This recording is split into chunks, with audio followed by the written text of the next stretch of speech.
사울의 집안이 망해가는 과정을 살펴보면 여기에 사무엘서가 강조하는 두 가지 내용이 있는 것을 우리가 보게 됩니다.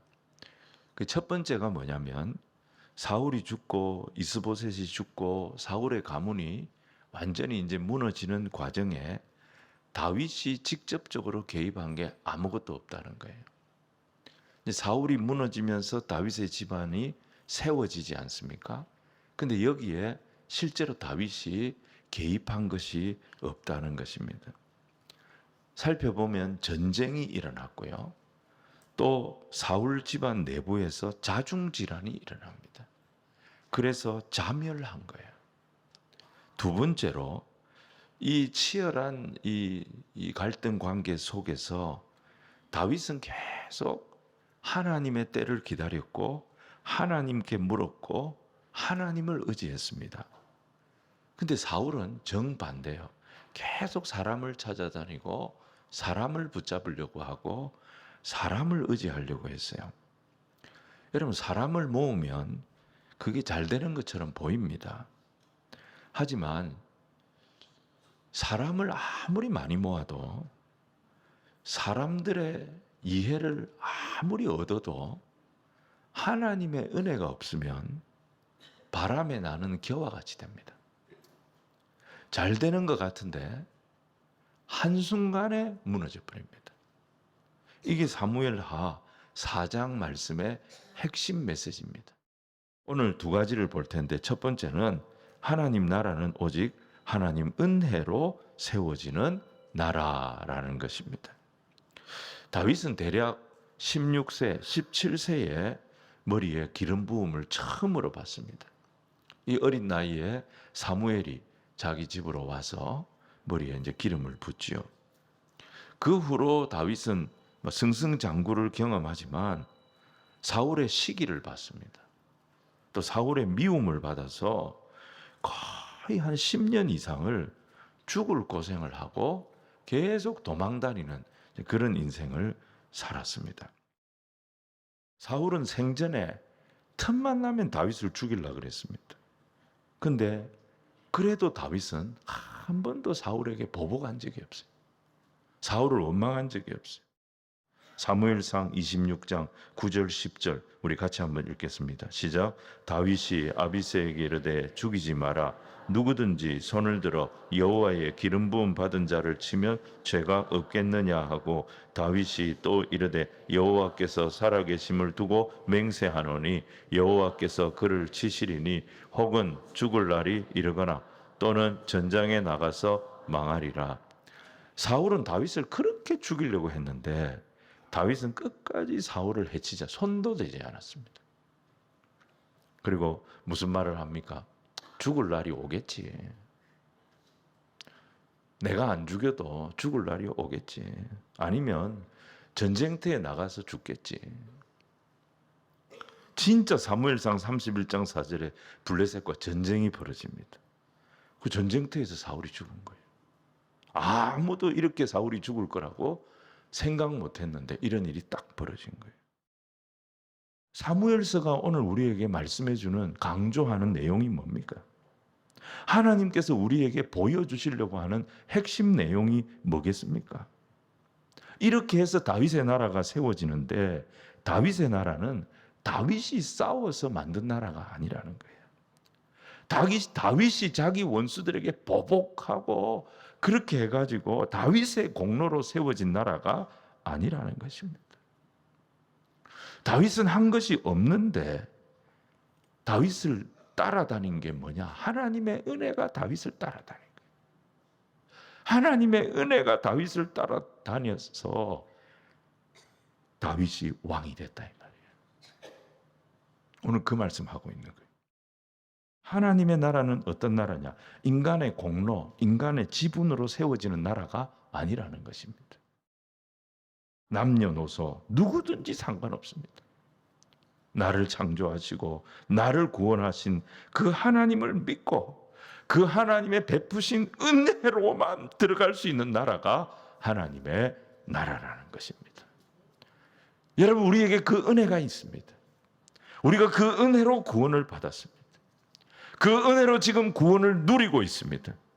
그 은혜로 우리는 이 구원의 완성을 보게 될 것입니다. 우리는 매일매일 은혜로 살아간다는 것을 알아야 합니다. 주일마다 예배하는 이유가 뭡니까? 내게 은혜 부어주시는 이 하나님을 찬송하기 위해서 예배하는 것입니다.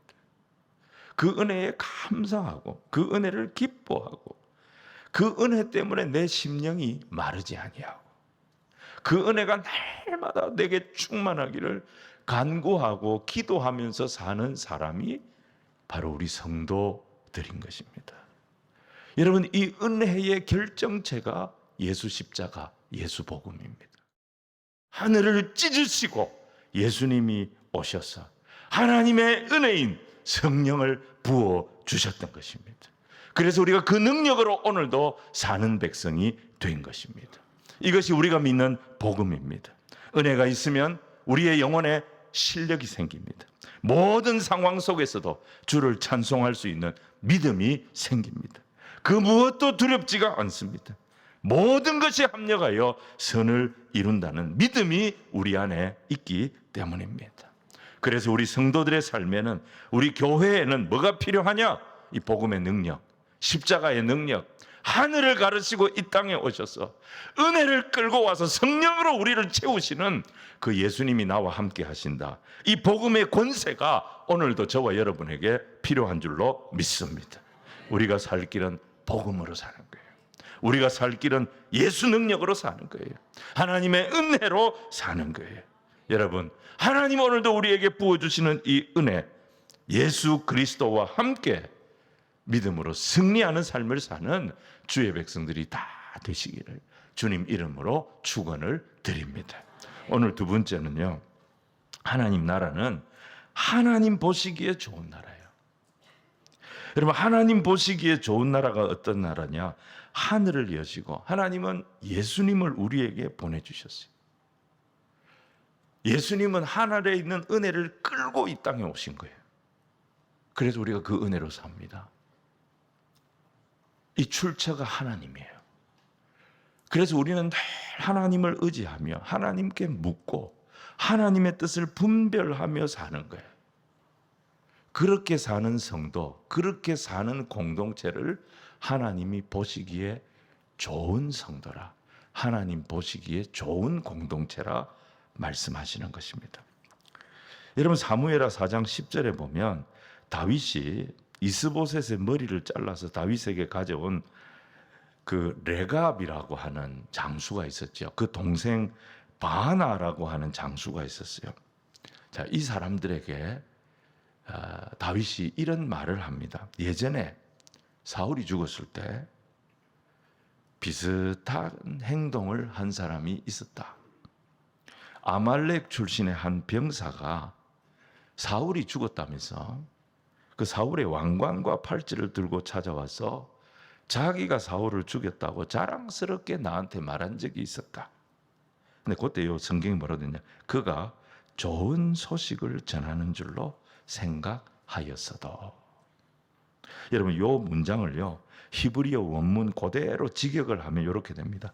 그는 그의 눈들 안에서 좋은 소식을 전하는 자 같았었다. 여러분, 사무엘하 1장에 나왔던 그 아말렉 소년은 자기가 생각할 때 다윗이 좋아할 만한 소식을 들고 달려온 거예요. 그 판단 근거가 뭐냐?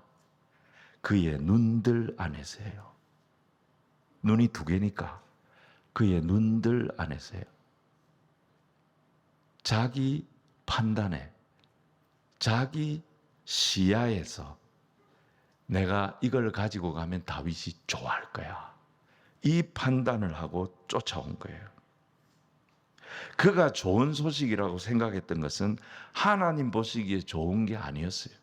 다윗이 보기에도 좋은 게 아니었어요. 어디까지나 아말렉 소년, 자기 소견에 좋아할 거야, 이렇게 생각하고 판단해서 달려온 것이었어요. 근데 그게 뭐예요? 결국은 지가 죽는 판단이었어요. 지는 사는 판단이라고 생각하고 했던 것이 사실은 지가 죽는 판단이 된 거예요. 성경은 곳곳에서 그의 눈들 안에서 판단하는 거 조심해라. 네 소견으로 판단하는 것 조심해라. 그렇게 경고하고 있어요. 잠언 16장 2절 말씀 우리 같이 읽겠습니다. 시작. 사람의 행위가 자기 보기에는 모두 깨끗하여도 여호와는 심령을 감찰하시. 여기에 자기 보기에는 이게 그의 눈들 안에서입니다. 같은 말입니다. 자, 잠언 26장 12절 한번 읽겠습니다. 시작. 네가 스스로 지혜롭게 여기는 자를 보느냐? 그보다 미련한 자에게 오히려 희망이 있느니라. 여기서 스스로 지혜롭게 여기는 이라고 하는 말이 그의 눈들 안에서 같은 말이에요. 스스로 지혜롭게 여기는 기준이 뭐죠? 그의 눈들 안에서예요. 자기 판단, 거기에서 지혜롭다 여기는 것이 얼마나 어리석은 줄 아느냐 그 말이에요. 내가 아무리 고민하고 숙고해가지고 바른 길이라고 확신을 하고 갔다 할지라도 가보니까 그 길이 벼랑 끝으로 가는 길, 사망의 길이라면 아무리 심사숙고 많은 사람들의 의견을 경청했다 하더라도 내 판단은 잘못된 판단이 되는 거예요. 사무엘하 1장 아말렉 소년도 자기 판단에는 좋은 판단이라고 확신하고 사울의 왕관과 팔찌를 들고 다윗을 향해 쫓아왔죠. 근데 그 판단이 죽는 판단이었어요.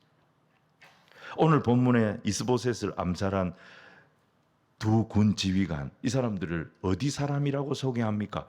부에롯 사람들이라고 소개합니다. 이 부에롯은요, 기브온 사람들이에요. 그러면서 이 부에롯에 대해서 조금 설명을 하거든요.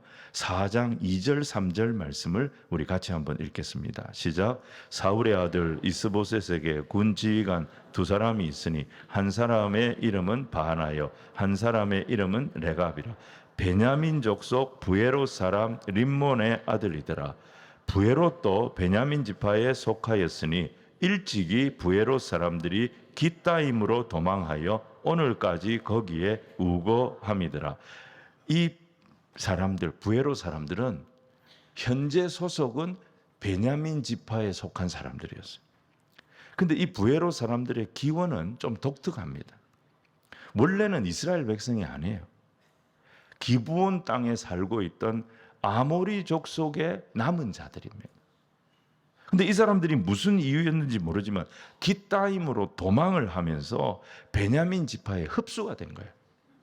원래는 기브온 사람들이었는데 기브온 사람들은 아모리족의 남은 자들이었는데 이 사람들이 무슨 이유였는지 모르지만 나중에 베냐민 지파에 흡수가 됐다는 거예요. 원래부터 베냐민 지파는 아니었다는 거예요. 근데 왜 이 사람들이 베냐민 지파에 이렇게 도망을 와서 흡수가 됐느냐? 그 실마리가 되는 말씀이 사무엘하 21장에 나옵니다. 사무엘하 21장에 보면 다윗의 통치 후반부예요. 이스라엘에 3년 동안 큰 기근이 발생합니다. 다윗은 기근의 이유를 알 수가 없었어요. 그래서 하나님께 하나님 왜 이렇게 기근이 연속됩니까? 여쭈었어요. 그때 하나님 응답하시기를 뭐라고 말씀하시냐면 사울 때문이다. 사울이 기브온 사람들의 피를 흘렸기 때문이다. 이 말씀을 하십니다. 자, 사무엘하 22장, 21장 1절과 2절 말씀을 우리 같이 한번 읽겠습니다. 시작. 다윗의 시대에 해를 거듭하여 3년 기근이 있으므로 다윗이 여호와 앞에 간구하며 여호와께서 이르시되 이는 사울과 피를 흘린 그의 집으로 말미암 그가 기브온 사람을 죽였음이라 하시니라. 기브온 사람은 이스라엘 족속이 아니요 그들은 아모리 사람 중에 남은 자라. 이스라엘 족속들이 전에 그들에게 맹세하였거늘 사울이 이스라엘과 유다 족속을 위하여 열심히 있으므로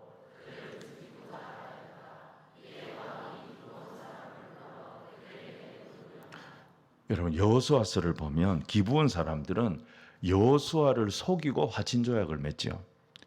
그래서 여호수아는 속아서 기브온 사람들을 지켜주겠다, 살려주겠다는 조약을 맺었던 거예요. 속아서 맺은 조약이지만 여호수아는 이 약속을 끝까지 지켰습니다. 이스라엘 백성도 이 약속을 지켰습니다. 그래서 기브온 사람들은 성전에서 나무하고 또 물깃고 하는 이스라엘의 종이 되었습니다. 여하튼 이 사람들 건드리지 않았어요.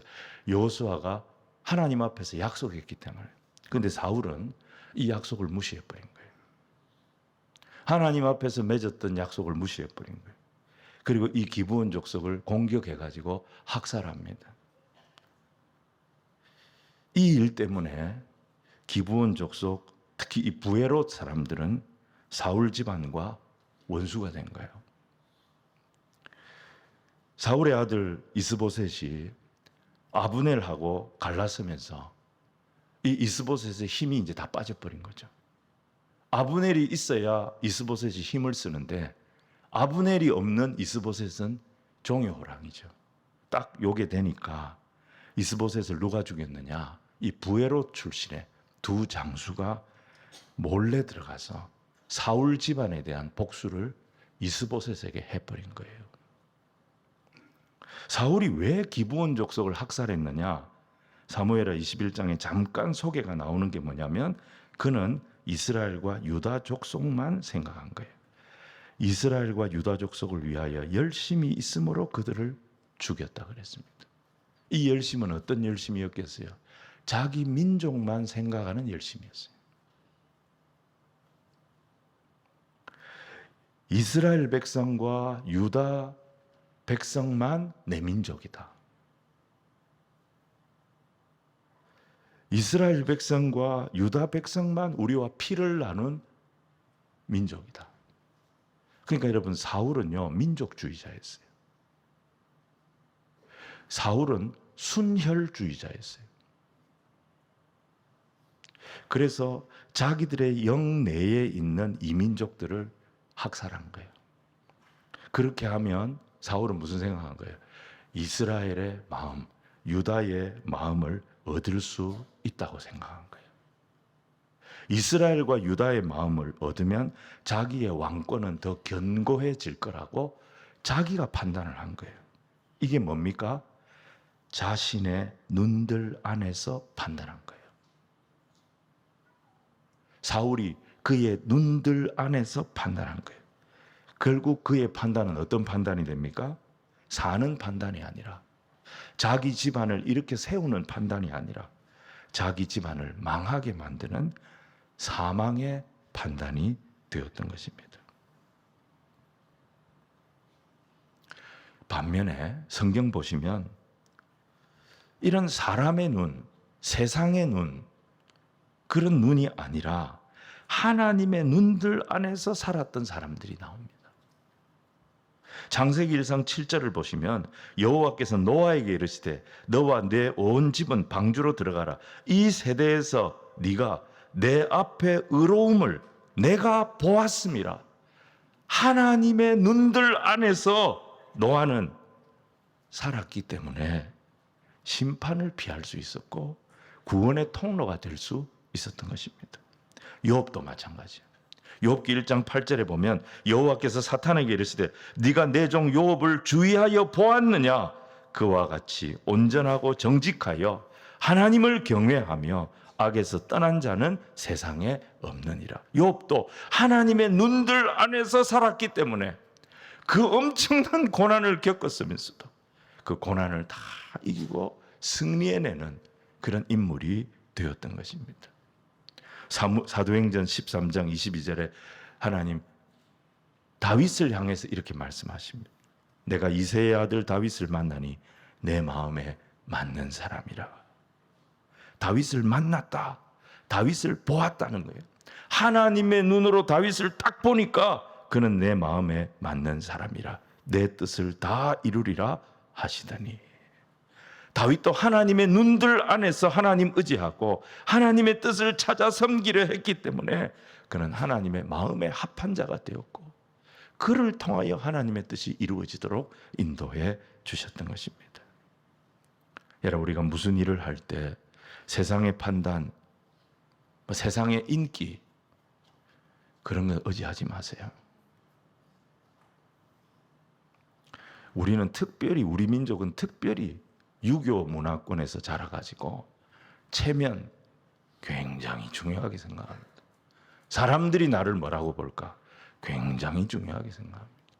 그래서 이 유혹에 빠지기가 쉬워요. 그런데 성경 믿음의 사람들은 사람의 판단, 사람의 인기 의지하기보다 하나님의 뜻, 거기에 마음을 두었어요. 하나님의 눈에 보시기에 좋은 대로 살았습니다. 그래서 하나님께서 인도해 주시는 백성이 되었던 것입니다. 우리가 이렇게 살아야 됩니다. 그러기 위해서 사도 바울이 뭐라고 도전합니까? 로마서 12장 2절에 하나님의 뜻을 구하고 찾는 인생이 돼야 된다고 말합니다. 로마서 12장 2절 말씀 우리 같이 읽겠습니다. 시작. 너희는 이 세대를 본받지 말고 오직 마음을 새롭게 함으로 변화를 받아 하나님의 선하시고 기뻐하시고 온전하신 뜻이 무엇인지 분별하도록 하라. 에베소서 5장 17절에서도 마찬가지예요. 그러므로 어리석은 자가 되지 말고 오직 주의 뜻이 무엇인가 이해하라. 골로새 1장에서 사도 바울은 골로새 교회 성도들을 위해서 내가 이렇게 쉬지 않고 기도한다. 그 기도의 내용이 뭐냐면 너희로 하여금 모든 신령한 지혜와 총명에 하나님의 뜻을 아는 것으로 채우게 하시고 주께 합당하게 행하여 범사에 기쁘시게 하고. 골로새 교회를 향한 사도 바울의 기도의 첫 번째 기도가 뭐였느냐? 사람의 머리, 사람의 계산, 이게 아니라 우리의 생각 속에 신령한 지혜와 총명이 채워지도록, 다시 말해서 하나님의 뜻을 아는 것으로 채워지게 해달라고 간구하는 기도가 골로새 교회 성도들을 위해 기도했던 첫 번째 기도였다는 것입니다. 이게 사는 길이기 때문입니다. 말씀 정리합니다. 사울이 죽은 후로 다윗은 점점 강해졌습니다. 다윗이 주목받기 시작하니까 그에게 붙는 사람들이 있었습니다. 그냥 안 옵니다. 다 뭐 하나씩 들고 왔습니다. 근데 다윗은 그거 다 물리쳤습니다. 하나님 나라는 뭐 사람의 선물, 그거 다 뇌물입니다. 사람의 공로, 뭐 사람의 자랑, 이런 것들로 세워지는 나라가 아닌 것입니다. 다윗 자신도 자기가 왕이 되지 못한 이유도 사울 때문이 아니었어요. 자기가 왕이 되는 것도 무슨 이스보셋이 죽었기 때문이 아니었어요. 모든 것이 하나님 손에 있다. 그래서 그는 항상 하나님 의지하고 하나님의 뜻을 물었어요. 거기서 다윗의 나라가 세워진 것입니다. 다윗은 사람의 눈이 아니라 하나님의 눈들을 의지하며 살았어요. 하나님의 눈들 안에서 다윗의 나라는 하나님이 보시기에 좋은 나라가 되어졌던 것입니다. 여러분, 하나님의 눈 아래서 하나님을 의지하며 살아갈 때 하나님의 영광이 나타납니다. 하나님의 구원이 나타납니다. 하나님의 축복이 넘치게 되는 것입니다. 우리 심령에 작은 하나님의 나라가 세워져야 합니다. 은혜가 채워져야 합니다.